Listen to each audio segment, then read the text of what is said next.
కొన్ని విలువైన సంగతులు విందాం. ఇది యవనస్తుల క్రిస్మస్ అయినప్పటికీ ఈ యవనస్తుల క్రిస్మస్లోంచి కొంచెం విలువైన సంగతులు మనం వినాలి. క్రిస్మస్లో ఉన్న స్టేట్మెంట్, ఒక వచనాన్ని మనం చూసి ఈ నిగూఢమైన సంగతుల్లోనికి మనం వెళ్ళడానికి ప్రయత్నం చేద్దాం. మత్తయి సువార్త మొదటి అధ్యాయం 21వ వచనం. మత్తయి సువార్త మొదటి అధ్యాయం 21వ వచనం. ఆమె యొక్క కుమారుని కని తన ప్రజలను వారి పాపముల నుండి ఆయనే రక్షించును గనక ఆయనకు యేసు అని పేరు పెట్టుతారు.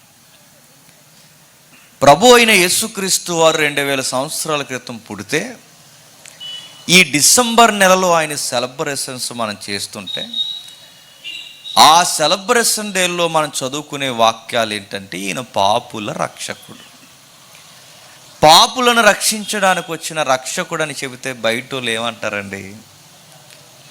ఊరి అంతా బాగానే ఉంటుందిరా మీతో, మమ్మల్ని పాపులు అంటారు, అదే బాగోదు అంటారు. అదే కదండి అంటారు. అంతా బాగానే ఉంటుందిరా మీతో, పాపులు ఏంటరా మేము? ఊరి ఈ లోకంలో మాకంటూ డిగ్నిటీ ఉంది, మాకు గౌరవం ఉంది, మాకు ఉద్యోగాలు ఉన్నాయి, మా కుటుంబాలు ఉన్నాయి, మేము ఎవడింట్లోకి దొంగతనం వెళ్ళలేదురా, మమ్మల్ని పాపులని అనకండ్రా అంటారు. విషయం అర్థం కాక మనం బయట వారి నుంచి ఎదురయ్యే ప్రశ్నలు ఏంటంటే, మమ్మల్ని పాపులని అనకండి, మేము పాపులం కాదు అంటారు. ఒక మాట నేను అడుగుతున్నాను, చెప్పండి. ఇలాగే ఒక సీనియర్ బోధకుడు చెబుతుంటే, చక్కగా వాక్యాన్ని వివరిస్తుంటే, అమెరికాలో ఈ వైట్ హౌస్ దగ్గర పెద్ద కాన్ఫరెన్స్ సభ పెట్టారు.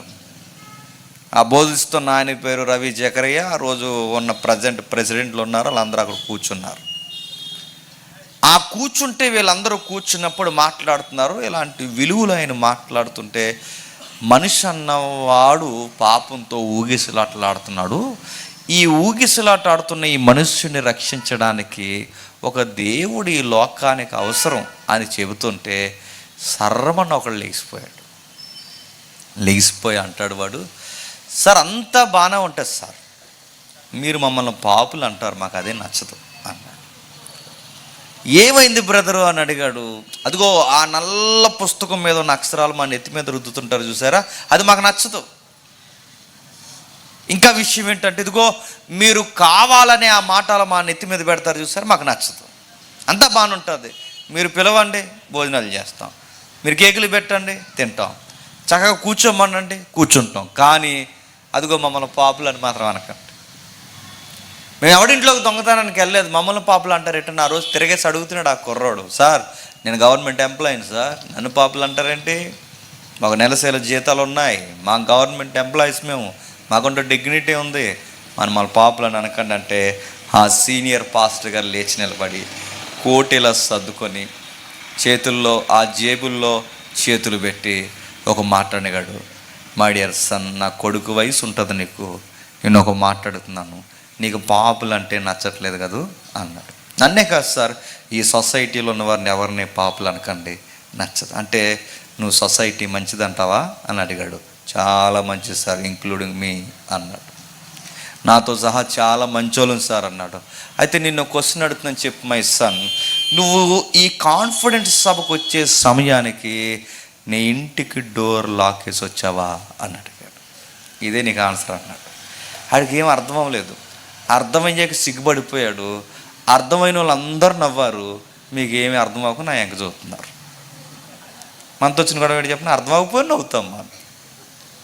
మళ్ళీ చెబుతున్నాను చూడండి, నువ్వు పాపులు కాదని ఈ సమాజాన్ని వెనకేసుకొస్తున్నావు కదా, నిన్ను క్వశ్చన్ అడుగుతున్నావు, నా క్వశ్చన్ నాకు ఆన్సర్ చేయి, ఈ సమాజం మంచిదంటావా అన్నాడు. మంచిది సార్ అన్నాడు.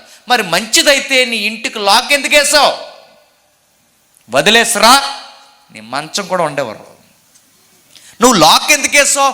నువ్వు మంచిదని వెనకేసుకొచ్చిన ఈ సమాజం మంచిదైనప్పుడు నువ్వెవరి మీద నమ్మకం లేక నీకు డోర్కి తాళం వేసుకొచ్చావు చెప్పని అడిగాడు. ఇప్పుడు చెప్పు, ఈ వంకర సమాజానికి బైబుల్ పెట్టిన పేరు ఏంటంటే సిన్నర్స్. సిన్ ఉంది లోపల, అది లోపల దోబూచులటాడుతుంది. అది ఎలా ఉంటుందో తెలుసా? స్నేహితులే పక్క పక్కన తిరుగుతాడు, వీడు ఏమన్నా సెటిల్ అయిపోయాడంటే వీడికి పచ్చకామర్లు వచ్చేస్తాయి. అదే సిన్. పక్క పక్కనే స్నేహితులు కలిసి బిజినెస్లు పెడతారు. ఈ బిజినెస్లో వాటాలు ఏమన్నా తేడా వస్తే వేరే బిజినెస్ కూడా పెడతారు, వీళ్ళు లేపేసే బిజినెస్.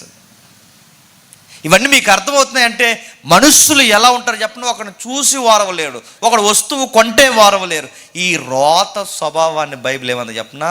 పాపం. మళ్ళీ డౌట్ వచ్చేస్తుంది, మళ్ళీ పాపలు అంటారేంటి సార్? మేము ఎవరికి అన్యాయం చేయలేదు అంట. ఏగ కూడా మేము అన్యాయం చేయం తెలుసా? దోమలు కూడా సంపం తెలుసా? ఆలౌట్ ఆడితే చచ్చిపోతాయని. మేము ఎవరిని ఏమన్నాం, పాపం అనకండి. మేము ఎవ్వరికి ఏ ఇబ్బంది కలగ చేయలేనప్పుడు, మేము ఎప్పుడు ఎవరికి ఏ ప్రాణాన్ని నష్టము జరగలేనప్పుడు, క్రైస్తవ్యం అనే ఆ వృద్ధుల్లో మమ్మల్ని పాపులని మీరు ఎలా డిసైడ్ చేస్తున్నారు? మేము పాపులం కానప్పుడు ఆ పాపుల రక్షకుడు ఈ డిసెంబర్లో మాకు ఎందుకు అని అడుగుతారు. ఇప్పుడు నేను అడుగుతున్నాను, బైబిల్ మరో దిక్కును కూడా కోట్ చేసింది రిఫరెన్స్. ఏమంది? ఒకసారి రోమిలికి రాసిన పత్రిక చూడండి. రోమిలికి రాసిన పత్రిక 3వ అధ్యాయం, రోమిలికి రాసిన పత్రిక 3వ అధ్యాయం 23వ వచనం. రోమిలికి రాసిన పత్రిక 3వ అధ్యాయం 23వ వచనం.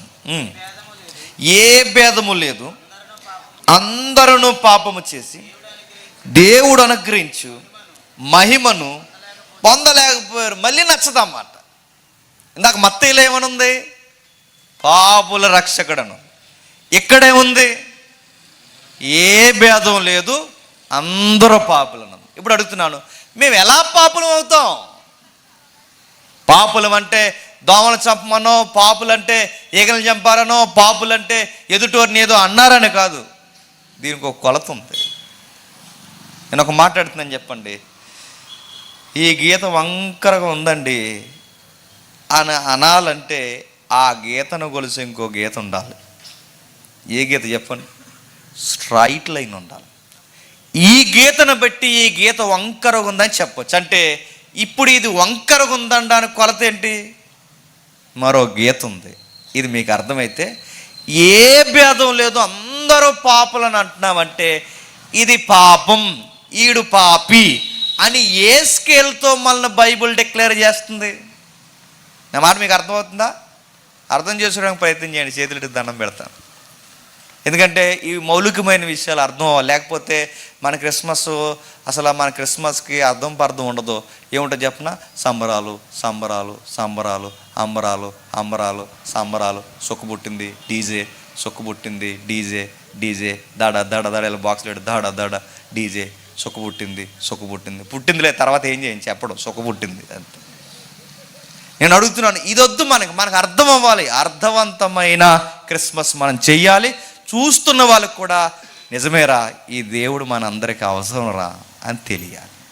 ఇప్పుడు అడుగుతున్నాను, ఏ భేదం లేదు, అందరూ పాపులు అంటే ఇది పాపం అని ఎలా డిక్లేర్ చేయాలి? చాలామంది మనం సువార్త ఎలా చెప్తాం చెప్పినా మనకు సువార్త చెప్పడం రాదు. ఈ డిసెంబర్లో అందరూ మనం క్యారల్స్ అని అవన్నీ ఇవన్నీ పట్టుకుని వెళ్ళి వాళ్ళింటికి వీళ్ళింటికి వెళ్ళి దేవుడు అంటే ఎరుగున వారి దగ్గరికి వెళ్ళి ఇలా దారంటే ఒక పెద్ద నడుస్తుంటే, పెద్దమ్మా దేవుడు నమ్ముకో, దేవుడు నమ్ముకో అంట. నేను అడుగుతున్నాను, నమ్ముకో అంటే? పెద్దమ్మ అడిగిందంట, బాబు నమ్ముకో అంటే ఏంటి బాబు అని అడిగితే, నమ్ముకో అంటే నమ్ముకో, నమ్ముకో అంటే ఏంటి? నమ్ముకో, యేసుప్రభువుని నమ్ముకో అంత. నమ్ముకో అంటే నేను మాట్లాడుతున్నాను. మళ్ళీ చెప్పాడు, నమ్ముకో అంటే నమ్ముకోవాలే, నమ్ముకని అడిగితే నమ్ముకో అన్నాడు. పోన్లే బాబు నమ్ముకుంటున్నాను అంతే. తర్వాత మరొకరి దగ్గరికి వెళ్ళాడు, ఏం పెద్దనాయనా తాతయ్య దేవుడు నమ్ముకో, యేసుప్రభువుని నమ్ముకో. ఇది ఎలా ఉంది చెప్పనా? ఎలక్షన్కి వస్తారు చూసారా, ఇంకో మీ అమూలమైన ఓటు పెద్దమ్మా, ఓటే మర్చిపోక మన పార్టీకి వేసి, అలా ఉంది వ్యవహారం. దేవుడు నమ్ముక అంటే మరొక ఆవిడ ఉంది, నమ్ముతాను బాబు, అందరు దేవుడిని నమ్ముతాను బాబు, ఆ దేవుడిని నమ్ముతాను, ఈ దేవుడిని నమ్ముతాను, మీ దేవుడిని నమ్ముతాను అని దేవుడు. సరిపోయింది. ఇంకా నేను అడుగుతున్నాను, నమ్ముక అంటే ఎలా నమ్ముకో? మనకు చెప్పడం రాదు. మనకు చెప్పడం రావాలి అంటే ఈ క్రిస్మస్ దేవుడు యొక్క ఆంతర్యం ఏంటో మనకు తెలియాలంటే ఇవి ఖచ్చితంగా వచనాలు మనం అర్థం చేసుకోవాలి. ఇది పాపం అని డిక్లేర్ చేయాలి అంటే ఈ పాపాన్ని ఎలా కొలుస్తాం? దీనికి కొలత ఏంటి? ఇది మనకు అర్థం కావాలి అంటే పాపమను అందరూ ఏ భేదం లేదు, అందరూ పాపం చేశారన్న దగ్గర తెలుగులో పాపం అని రాశారు, ఇబ్రూలో గ్రీకులో ఏముంటుంది చెప్పిన పాపం అనే పదానికి వేరొక అర్థం ఉంది. అక్కడ అర్థం ఏముందంటే అమర్త్య అంటారు. అమర్త్య అంటే ఏదో ఇమేజ్ మనం మిస్ అయిపోయాం, మిస్సింగ్ ద మార్క్ అని ఉంటుంది ఇంగ్లీష్లో. మీరు చూడండి మూలానికి అంటే పాపం అనగానే బైబిల్ ఇస్తున్న వివరణ ఏంటి చెప్పిన ఏదో మిస్ అయిపోయామంట. ఏం మిస్ అయిపోయాం చూద్దాం ఒకసారి. ఏం మిస్ అయిపోయామో ఒక్కసారి ఆదికాండానికి రండి. ఆదికాండము 1వ అధ్యాయం 26, 27 వచనాలు. ఆదికాండం 1వ అధ్యాయం 26 వచనం. ఆదికాండం 1వ అధ్యాయం 26 వచనం. దేవుడు తన స్వరూపమందు మన పోలిక చొప్పున నరులను చేయుదుము. ఆ 2 వచనాల సారం చూడండి. నరులను దేవుడు ఎలా చేశాడట?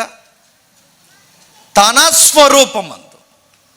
నేను అడుగుతున్నాను, ఇప్పుడు మనం దేవుని స్వరూపమందు చేయబడ్డాం, దేవుని స్వరూపం చేయబడ్డాం. ఇప్పుడు రోమాపత్రిక ఏమందంటే ఏదో మిస్ అయిపోయాం, అదే పాపం. ఏం మిస్ అయిపోయాం? దేవుని స్వభావాన్ని, స్వరూపాన్ని మిస్ అయిపోయాం. అంటే ఇది పాపం అని ఎలా డిక్లేర్ చేస్తారంటే దేవుడు missing the mark. Amartya. Amartya అంటే కోల్పోయాం, గుర్తింపును కోల్పోయాం. ఏం గుర్తింపు ఉండేది? దేవుని స్వరూపంలో చేయబడ్డామన్న గుర్తింపు కోల్పోయాం. ఎంత కోల్పోయిందంటే ఇప్పుడు ట్రెండ్ ఎంత కోల్పోయింది చెప్పనా? చివరికి మేము మనుషులం కాదు, మేము యానిమల్స్ అని టైటిల్ పెట్టుకుంటున్నారు. చూసారా? అడగండి నన్ను ఏంటని. మనుషులు కాదు, అంత గుర్తింపు కోల్పోయాం. అంటే మనిషి ఎంత గుర్తింపు కోల్పోయాడో చూడండి. Missing the mark. గుర్తింపును కోల్పోయాం, టార్గెట్ మిస్ అయిపోయాం. ఏం కోల్పోయాం? దేవుని స్వరూపాన్ని కోల్పోయాం. దేవుని స్వరూపం మరల. ఇప్పుడు దేవుని స్వరూపం అంటే మిమ్మల్ని అడుగుతుంది, చెప్పండి. దేవుని స్వరూపం అంటే చిన్నప్పుడు సోషల్ సైన్స్ బుక్ కలిసి ఉండేది. అదో భాగం, ఇదో భాగం, మొదటి భాగం, రెండో భాగం. ఇందులో ఉండేది స్వరూపం అంటే మానవ స్వరూపాలు వివరించండి అంటే టకటకమని వివరించేవాళ్ళు. ఏం వివరించేవారు? కాళ్ళు చేతులు మొండెము, 2 కాళ్ళు. ఇక చెప్పేవాళ్ళు కాళ్ళు చేతులు మొండెము. అని అడుగుతున్నాను, స్వరూపం అంటే దేవుని స్వరూపం అంటే అది కూడా తెలియకుండా క్రిస్మస్ చేస్తే ఎలాగండి? స్వరూపం అంటే స్వరూపం అంటే స్వరూపం అంటే స్వరూపమే అంటాం మనం. స్వరూపం అంటే అడుగుతున్నాను, మానవుడు దేవుని స్వరూపం అయితే అడుగుతున్నాను. ఎంతమంది ఉన్నాం కదండి మనం అందరం. ఇందులో ఇన్ని రకాలు ఉన్నాం మనం. ఇన్ని రకాలు ఉన్నాం కదండి. నల్లగున్నోళ్ళు ఉన్నాం, తెల్లగున్నోళ్ళు ఉన్నాం, పొట్టుగున్నోళ్ళు ఉన్నాం, పొడవగున్నోళ్ళు ఉన్నాం, ఇన్ని రకాలు ఉన్నాం. ఇన్ని రకాల్లో దేవుడు ఎవరికిలా ఉంటాడు? నా మాట మీకు అర్థమవుతుందో లేదు? నల్లగా ఉంటాడా, తెల్లగా ఉంటాడా, సామంసాయిగా ఉంటాడా, లేకపోతే పొడవుగా ఉంటాడా, పొట్టుగా ఉంటాడా? ఏ స్వరూపంలో ఉంటాడు చెప్పండి? అసలు ఇది ఏది కాదు, ఇలా ఉండడు ఆయన. మరి ఎలా ఉంటాడు ఆయన? దేవుని స్వరూపం అంటే ఎలా ఉండడు? దేవునికి ఈ అవుట్ బ్యూటీ లేదు, ఈ బయట ఉండే ఆకారం. ఎందుకంటే ఆయన ఆత్మై ఉన్నాడు. ఇప్పుడు దేవుడు ఆత్మై ఉంటే ఆయన స్వరూపం ఏంటి చెప్పండి? ఆత్మస్వరూపం. అంటే దాన్ని బైబిల్ ఇంకా ఏమంటుందంటే గుణగణాలు అంది. ఏమంది? గుణగణాలు. ఇప్పుడు దేవుని గుణగణాలు స్వరూపం అయితే మళ్ళీ ఏ గుణగణాలతో చేశాడట చెప్పాలి? ఆయన గుణగణాలతో చేశాడు. అంటే ఇప్పుడు ఆయన స్వరూపం మందు చేయడం అంటే ఆయన గుణగణాలతో చేయడం. ఇప్పుడు ఈ గుణగణాలు కోల్పోవడమే చెప్పండి పాపం. గుణగణాలు కోల్పోవడం పాపం ఎలా అవుద్దంటే మళ్ళీ ఒకసారి వెనక్కి వెళదాం. గుర్తింపు కోల్పోయాం. ఆయన లాంటి గుణగణాలు గుర్తింపు కోల్పోయాం. ఎప్పుడైతే గుర్తింపు కోల్పోయామో నా మాట వినండి, ఎప్పుడైతే గుర్తింపు కోల్పోయామో దేవుడు కొలిచాడు. ఎలా కొలిచాడు చెప్పనా? ఇప్పుడు దేవుడిలో ఉండాల్సిన గుణగణాలు మనలో లేవు. ఇప్పుడు దొంగతనం పాపం అన్నాం, ఎలా పాపం? ఎలా పాపం అంటే అలాగే పాపం అంటాం మనం. అడుగుతాను, ఎలా పాపం? వ్యభిచారం పాపం అన్నాం, ఎలా పాపం? అబద్ధం పాపం అన్నాం, ఎలా పాపం? ఎలా పాపం అంటే మనం గుర్తింపు కోల్పోయి, ఇప్పుడు దేవుళ్ళో ఉన్న మనం, క్షమించండి, దేవుని గుణగణాలతో ఉన్న మనం, దేవుని గుణగణాలతో చేయబడిన మనం, ఇప్పుడు అందులో ఉండే గుణగణాలు, ఆయనలో ఉండే గుణగణాలు మనలో లేవు. ఎప్పుడైతే ఇవి లేవో బైబిల్ అంది, ఆయనలో అబద్ధాలాడే స్వభావం లేదు. ఆయనలో నుంచి వచ్చిన మనలోకి ఏమొచ్చినాయి? అబద్ధాలాడే స్వభావం వచ్చిందంటే ఇప్పుడు ఆయనలో లేనిది ఏదైతే మనలో కనబడుతుందో చెప్పండి. దేవుని దగ్గర మహిమ అనగానే వెనకలో ఒక లైట్ వేసి చక్రం ఎలా తిరుగుతుంటుంది చూసారా? అది వెనకాల తిరుగుతుంది కదా, అదే మహిమ అంటే అంటాం. మహిమ అంటే నువ్వు చెప్పొద్దు, నేను చెప్పొద్దు, ఎందుకంటే మహిమ అంటే ఏవో చూపిస్తాం మనం. మహిమ అంటే ఏంటో బైబిల్ చూపిస్తుంది. ఒకసారి చూద్దాం, మహిమ అంటే ఏంటో ఒకసారి అడుగుదాం. చూద్దాం ఒకసారి లూకాసు సువార్త 7వ అధ్యాయం, త్వరగా లూకాసు సువార్త 7వ అధ్యాయం, లూకాసు సువార్త 7వ అధ్యాయం 25వ వచనం. లూకాసు సువార్త 7వ అధ్యాయం 25వ వచనం. మరి ఏమి చూడవెళితిరి? సన్నపు బట్టలు ధరించుకున్న వానినా, ఇదిగో ప్రశస్త వస్త్రములు ధరించుకుని సుఖముగా జీవించువారు రాజగృహంలో ఉందరు. బాగా వినాలి.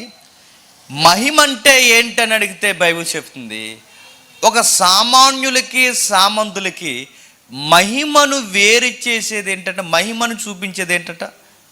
వస్త్రం. అంటే ఇతడు రాజు, ఇతడు సామాన్యుడు అనడానికి గుర్తేంటండి? చెప్పాలి. వేసుకునే బట్టలు. అంటే బట్టలు మనిషికి గౌరవాన్ని ఇస్తాయా? ఇస్తాయి. మనం ఎలా ఉంటాం చెప్పినా, బట్టలు పండగ తప్ప ఇంకెప్పుడు వేసుకోం. దాచుకోకండి, వేసుకోండి. బట్టలు మనిషికి ఏమిస్తాయట? గౌరవాన్ని ఇస్తాయి. మనం ఏం చేస్తాం చెప్పినా, సీరియస్గా 4 డ్రెస్సులు కొని బీరువులు ఎట్టి దాసి ప్రత్యేకంగా వచ్చినప్పుడు వేసుకుంటాం. మరి అప్పటివరకు ఏం చేస్తాం? ఇంట్లో ఓ సిరిగిపోయిన బనీలు, ఆ టవల్ కట్టుకుని ఏదో సర్కస్లో తిరిగినట్టు తిరుగుతారండి ఇంట్లో. ఎప్పుడు వేసుకోరు బట్టలు. కొంతమంది ఉంటారు, ఆ బీరువా నిండా చీరలు ఉంటాయి, కట్టుకోరు. ఆ నైటీ ఒకటి వచ్చింది, అది వేసుకుని తిరుగుతుంటారు. ఇంకంతే. బట్టలు అడుగుతున్నాను, బట్టలు ఏంటో తెలుసా? బట్టలు మనిషికి ఏమిస్తాయట? మహిమనిస్తాయి.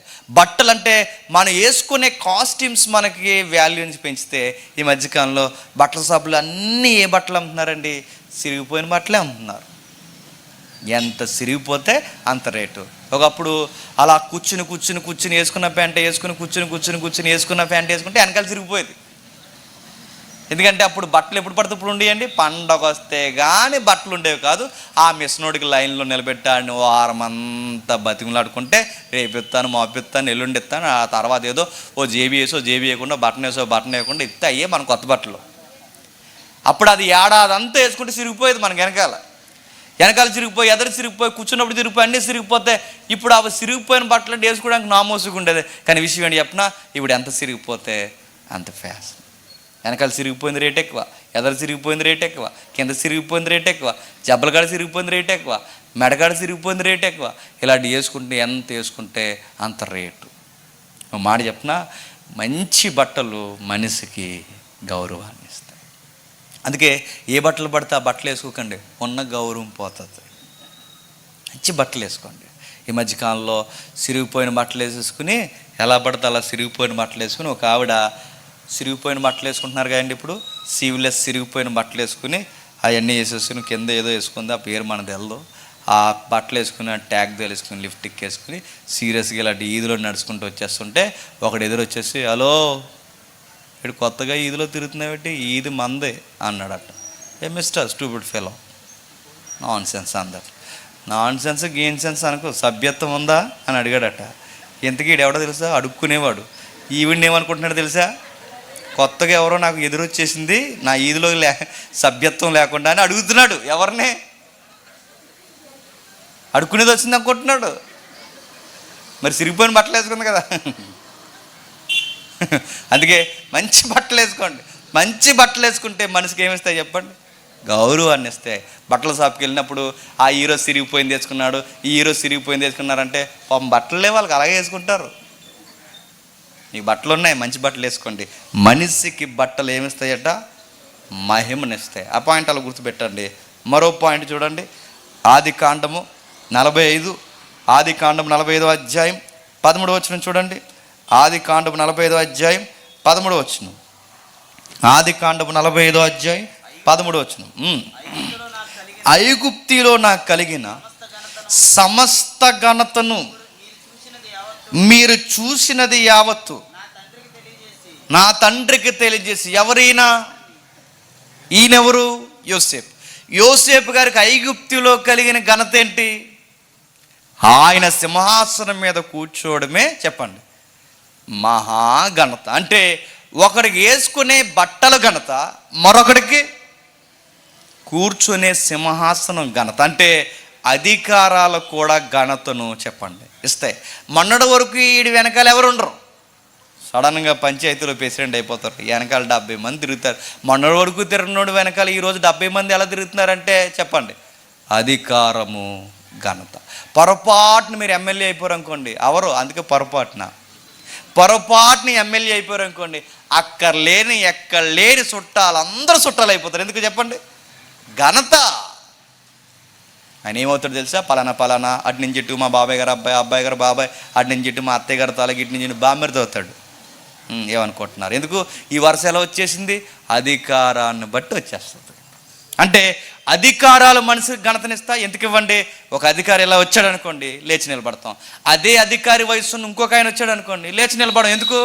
ఆయనకి అధికారం ఉంది, ఈయనకి అధికారం లేదు. అధికారాలు మనిషికి ఏమిస్తాయి చెప్పండి?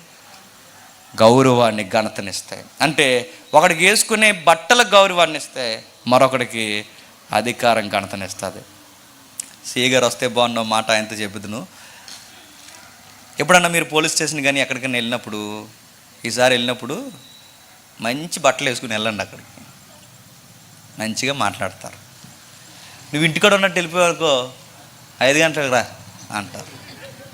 నేను నిజంగానే చెప్తున్నాను. నేను నువ్వు ఎక్కడికన్నా వెళ్ళినప్పుడు గుర్తుపెట్టుకో, మంచిగా వెళ్ళు, ఒక డిగ్నిటీగా గౌరవంతో వెళ్ళు. మంచి ఉతికిన సొక్కో తెల్ల సొక్కో ఏదైనా ఉంటే వేసుకుని అక్కడికి వెళ్ళు. అక్కడ సెంట్రీ డ్యూటీ చేస్తున్న వాళ్ళు చాలా గౌరవంగా మాట్లాడతారు. ఎందుకంటే మనిషి వేసుకునే బట్ట గౌరవాన్ని ఇస్తుంది, మనిషి అధికారం మనిషికి గౌరవాన్ని ఇస్తుంది. ఇంకా ఏమిస్తుంది చెప్తున్నాడు చూడండి. కలిగిన ఆస్తి, ఆదికాండం 31వ అధ్యాయం 1వ వచనం ఇంటికి వెళ్ళిన చదవండి. ఒక మనిషికి కలిగిన ఆస్తి ఆ మనిషికి ఏమిస్తుందట? ఘనత ఇస్తుంది. ఎప్పుడన్నా ఎవరింటికన్నా వెళ్ళినప్పుడు మీరు చూసారా? మనం అడగకపోయినా అన్ని రూమ్లు చూపించేస్తుంటారు, మనకి అన్నీ చూపించేస్తుంటారు. అది అప్పుడు కొన్నామండి, ఇది ఎక్కడ కొన్నామండి, ఈ సోఫా సెట్ ఎక్కడదండి, అది అక్కడదండి, ఇది ఎక్కడదండి, ఇవన్నీ మనకి ఎందుకు చెప్పేస్తారు చెప్పండి? ఆస్తులు ఘనత. మరో మాట చెప్పినా, ఎప్పుడో మెసేజ్లో మళ్ళీ ఒకసారి మీ దగ్గరికి చెప్తాం. ఎవరింటికన్నా వెళ్ళామనుకోండి, టీ తాగుతారా, నీళ్ళు తాగుతారా, ఎండ వచ్చారు, ఏమైనా తిన్నారా, ఇవేం అడగరు మనల్ని. గేటు తీయక ముందే మొదలెడతారు చెట్ట. ఆ చెట్ట ఏడు చెప్పిన, ఆ బిట్టు మందే, ఈ బిట్టు మందే, వెనకాల బిట్టుకొని వేద్దాం. ఏం బిట్టు? సైటు. ఏమి ఘనత చెప్పండి? ఆస్తులు మనిషికి ఘనత. ఇలాగో ఈ చేతికి 5 ఉంగరాలు, ఈ చేతికి 5 ఉంగరాలు, మెడలో ఏదో పెద్ద ఆంబోతుకి వేసినట్టు చేయను, అది వేసేసి ఇలా వచ్చేస్తున్నాడు అనుకోండి, ఇలా నడుచుకుంటూ వచ్చేస్తా, అది ముక్కు మొహం అని తెలదు, వెంటనే లెగిసిపోయి ఏమి ఇచ్చేస్తాను చెప్పండి? సైర్ ఇచ్చేస్తాం. ఎందుకు? ప్రాపర్టీ ఆ మనిషికి ఏమిస్తుంది చెప్పండి? గౌరవాన్ని ఇస్తుంది. అంటే ఆస్తులు మనిషికి గౌరవాన్ని ఇస్తాయంటే ఇస్తాయి. ఆస్తులు లేకుండా ఉంటే ఉన్న గౌరవం కూడా ఉండదంటే ఉండదు. మీరు అందుకే యవనస్తుల సభ, పైగా అందరూ వింటున్నారు కానీ చెప్తున్నాను, కాస్త డబ్బులు దాయడం మనిషికి ఘనత. దాయండి.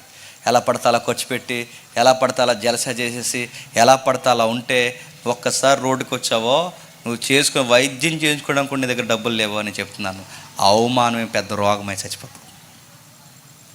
మనుషులు స్థితిగతులు బాగుండాలి. ఎవడి మీద ఆధారపడకుండా మన మీద మనం ఆధారపడి బతికే విధానం ఉందో చూసారా, అది కూడా ఘనతే.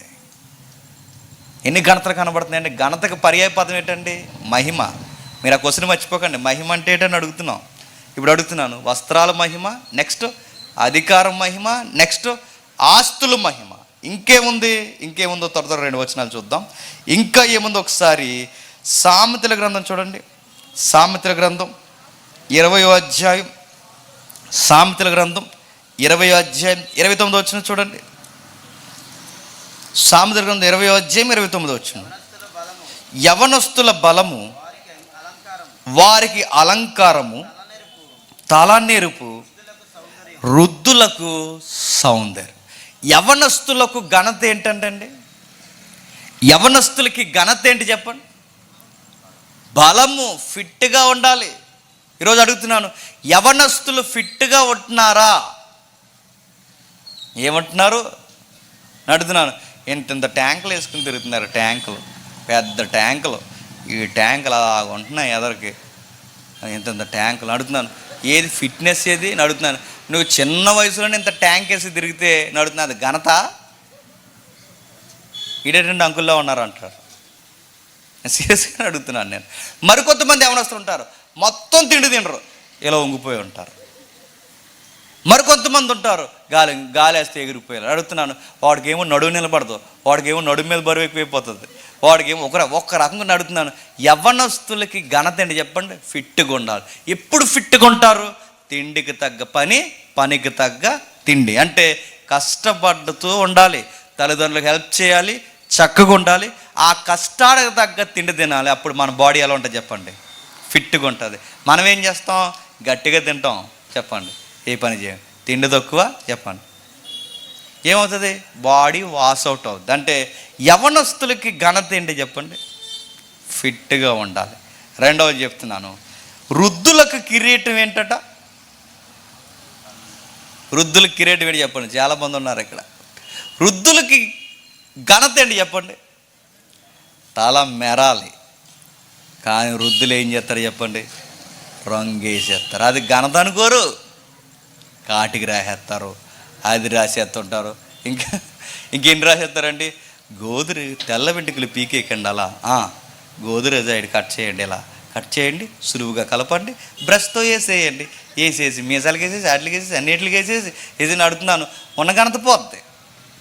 ఇప్పుడు ఎలా ఉన్నవాడు అలా ఉంటేనే బాగుంటుందండి. ఎలా ఉన్నవాడు అలా ఉండకుండా, ఒక మాట అడుగుతున్నాను, అతను రంగు వేసాడని తెలిసిపోదండి, ఖచ్చితంగా తెలిసిపోతుంది. అడుగుతున్నాను, ఏడుతాత బాగా నల్లగానేస్తున్నావు అంటే అదే పెద్ద అది ఘనత అవమానం చెప్పండి? అవమానం. అందుకే ఎలా ఉన్నవారు అలా ఉండండి. ఒకవేళ మీ తెల్లంటికలు ఉన్నాయనుకోండి, అలా ఉండేయండి. ఎందుకో చెప్పనా, మీరు ఎదుటోళ్ళకి ఎలా కనబడతారో చెప్పనా? ఒక మాట గుర్తుపెట్టుకోండి, సీనియర్ గౌరవిస్తారు. ఐఎమ్ సీనియర్ సిటిజన్ గౌరవిస్తారు. ఆ తెల్ల వెంట్రుకలు నీ యొక్క పెద్దరికాన్ని చూపిస్తాయి. మనం ఏం చేస్తాం చెప్పండి?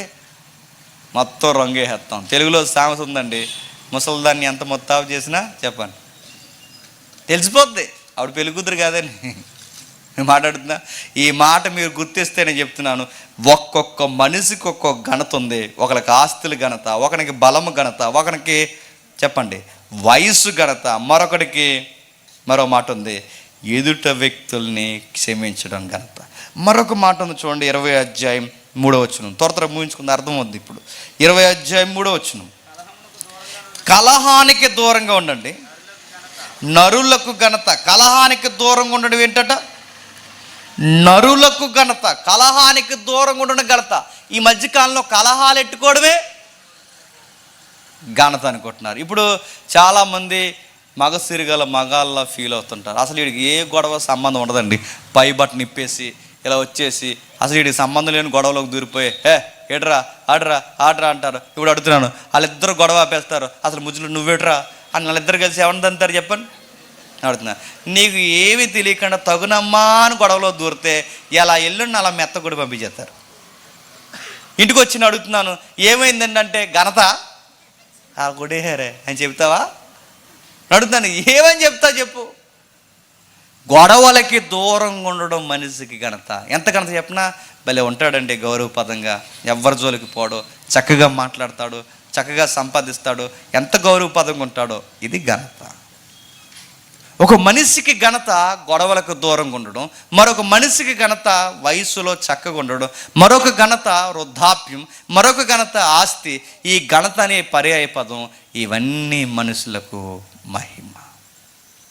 జాగ్రత్తగా మీకు అర్థమైతే, అంటే దేవుడు మనకి ఇవ్వాలనుకున్న మహిమ, ఇన్ని మహిమలలో ఏ మహిమిస్తాడండి? ఆస్తి అనే మహిమిస్తాడా? వయసు అనే మహిమిస్తాడా? బలమనే మహిమిస్తాడా? వృద్ధాప్యం అనే మహిమిస్తాడా? ఏ మహిమిస్తాడు?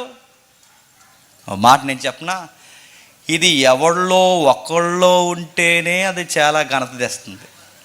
ఒకడికి బట్టలు ఉంటేనే ఘనత తెస్తుంది, ఒకడికి డబ్బులు ఉంటేనే మహిమ తెస్తుంది, మరొకడికి బలం ఉంటేనే మహిమ తెస్తుంది, మరొకడికి అనుభవం ఉంటేనే మహిమ తెస్తుంది. నేను అడుగుతున్నాను, ఒక్కొక్కళ్ళలో ఒకటి ఉంటేనే ఇంత మహిమ తెస్తే, ఇవన్నీ ఒక్కళ్ళలో ఉంటే ఆ మనిషి ఎలా ఉంటాడు చెప్పనా? ఆదాములా ఉంటాడు. ఆ మాట మీకు అర్థమైందో లేదో? అంటే ఏదేను తోటలో ఆదాము ఎలా ఉండేవాడు తెలుసా? చెప్పండి. వాడబారని మహిమా వస్త్రంతో ఉండేవాడు. ఏదేనులో ఆదాము ఎలా ఉండేవాడు తెలుసా? ఈ సమస్త భూమికి చెప్పండి అధికారిగా ఉండేవాడు. ఏదేనులో ఆదాము ఎలా ఉండేవాడు తెలుసా? ఆయన సత్తువ తగ్గదు, ఆయనకి ఏ రోగాలు రావు, ఆయనకి మరణం అనే వార్త ఆయన జీవితంలో చెప్పండి పంచేది. ఏదైనా తోటలో ఆదాము ఎలా ఉండేవాడు తెలుసు? ఇదిగో అసలు క్షమాపణ అన్న పదానికి అర్థమే లేదు, శాంతి సమాధానంతో ఉండేవాడు. ఏదైనా తోటలో ఆదాముకి గొడవలు లేవంటే ఇలాంటి లైఫ్ ఉండేది మానవాళ్ళకి. ఆ లైఫ్ని మనం కోల్పోయాం, ఆ స్థితిగతులు మనం కోల్పోయాం. అంటే ఇప్పుడు మనం ఏదైతే కోల్పోయామో, అందరూ పాపము చేసి దేవుడు అనుగ్రహించి మహిమను పొందలేక ఎప్పుడైతే మనం దూరం అయిపోయాం, అంటే పాపం చేసి అంటే దేవుని ఉనికిని మనం ఎప్పుడైతే కోల్పోయామో, దేవుని యొక్క గుణగణాలు ఎప్పుడైతే కోల్పోయామో, దేవుడు ఇవ్వాలనుకున్నది మనకే చెప్పండి ఇవ్వలేకపోతున్నాడు. ఏమి ఇవ్వాలనుకుంటున్నా ప్రభు అంటే, ఇదిగో ఇవన్నీ కలగలిపిన ఒక సంపూర్ణమైన జీవితం నీకు ఇవ్వాలనుకుంటున్నాను. కొరింథీ పత్రికలు ఏమంటాడు చెప్పనా? ఒకసారి చూడండి, త్వరగా ముగించుకుందాం. కొరింథీలకు రాసిన పత్రిక 15వ అధ్యాయం, కొరింథీలకు రాసిన మొదటి పత్రిక 15వ అధ్యాయం 41వ వచనం నుండి. కొరింథీలకు రాసిన మొదటి పత్రిక 15వ అధ్యాయం 41వ వచనం నుండి. సూర్యుని మహిమ వేరు, చంద్రుని మహిమ వేరు, నక్షత్రాల మహిమ వేరు. మహిమను బట్టి ఒక నక్షత్రానికి మరి ఒక నక్షత్రానికి భేదము కలదు కదా. ఆ మాట గమనించండి. సూర్యుని మహిమ అన్నాడు. సూర్యునికి ఉండే మహిమ ఏంటండి చెప్పాలి? పెద్ద జీకే కోసం ఏం అడగట్లేదు, చెప్పండి. సూర్యునికి ఉండే మహిమ ఏంటి? వెలుగు. చంద్రుడికి ఉండే మహిమ ఏంటి? నక్షత్రాలకు ఉండే మహిమ ఏంటి?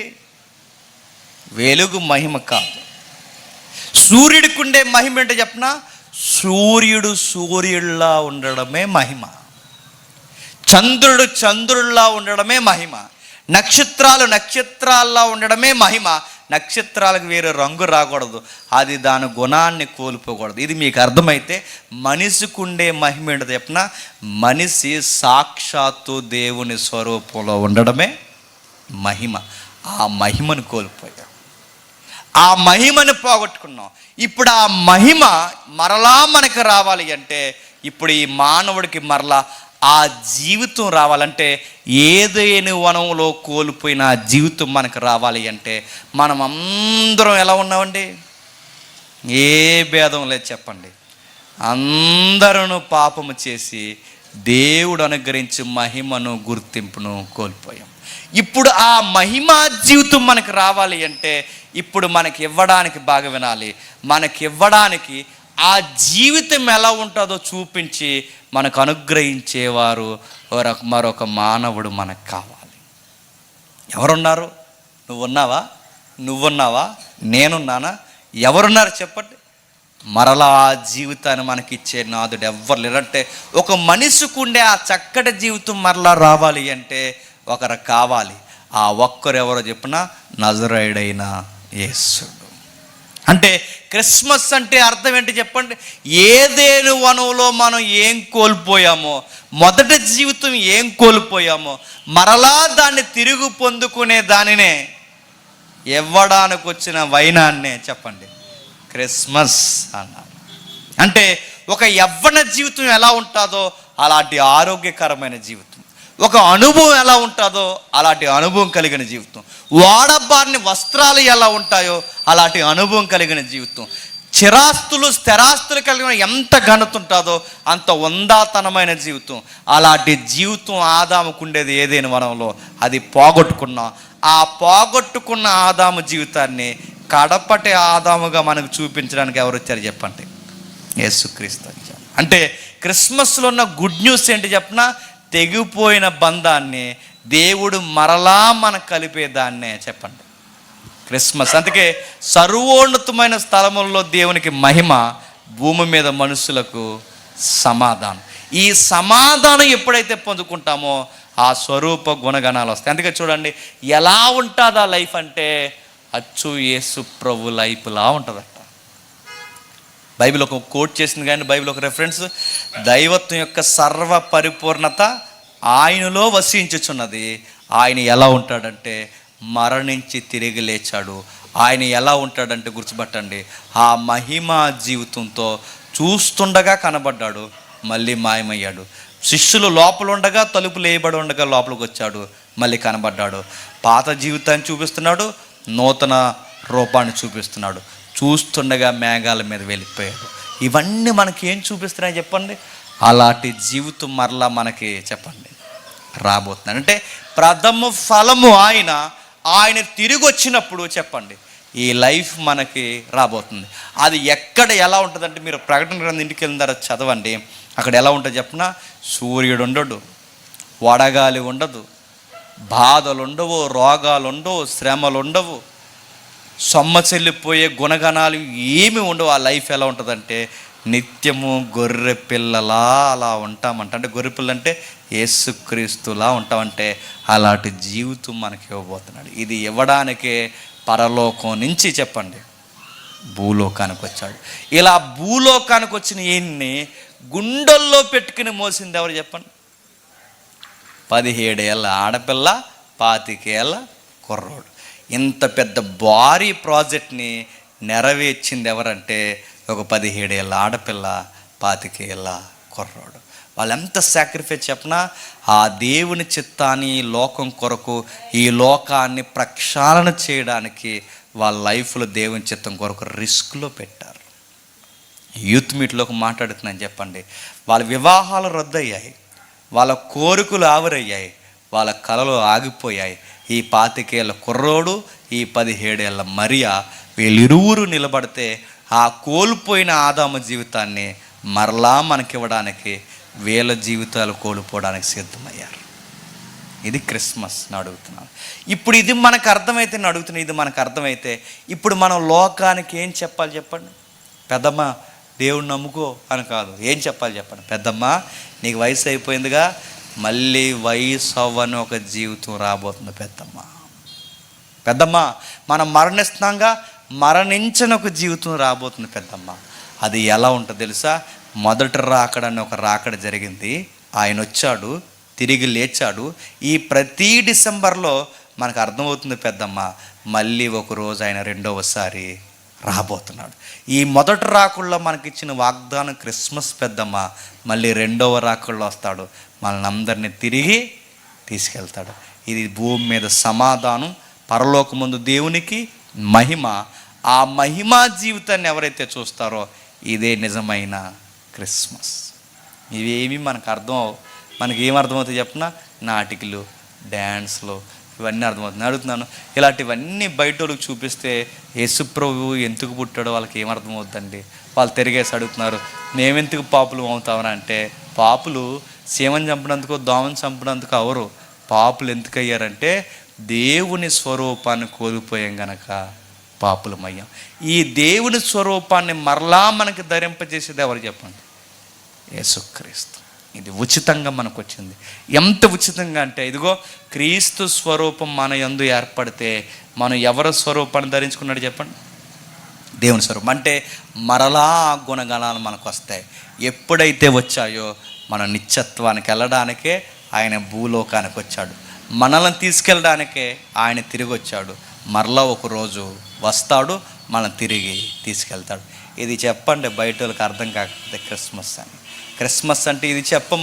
మనం ఏవేవో చెప్తాం, క్యారల్స్ అంటాం, అవంటాం, డ్యాన్సులు అంటాం అని అడుగుతున్నాను. ఏముందరంటే వాళ్ళకి ఏం చెప్తుంది చెప్పిన, ఇది క్రైస్తవులు పండగరా అన్నారనుకోండి, మనం ఫెయిల్ అయిపోయాం. ఇది క్రైస్తవుల పండగ కాదు, దేవుడు మానవాళి కొరకు వచ్చిన ఒక సరి అయిన రోజు అని వాళ్ళకి అర్థమయ్యేలా మనం చెబితే అదే నిజమైన క్రిస్మస్. ఇదంతా యవనస్తులైన వారు ఎవరైతే ఉన్నారో మీ భుజాల మీద వేసుకోండి. ఒక మరియమ్మను చూడండి, యోసేపుని చూడండి. ఆ రోజు మరియమ్మ గర్భాన్ని మోసింది, ఈరోజు మీ గుండెల్లో మోయండి. ఆ రోజు యోసేపు తనకు తోడుగా నిలబడ్డాడు. ఈరోజు మీరు సంఘానికి, ఈ కన్య అనే సంఘానికి తోడుగా నిలబడండి. మీ ద్వారా ఈ వార్త బయటికి వెళ్ళాలి, అనేకులు రక్షణలోనికి రావాలి. దేవుడు మిమ్మల్ని దీవించునుగా.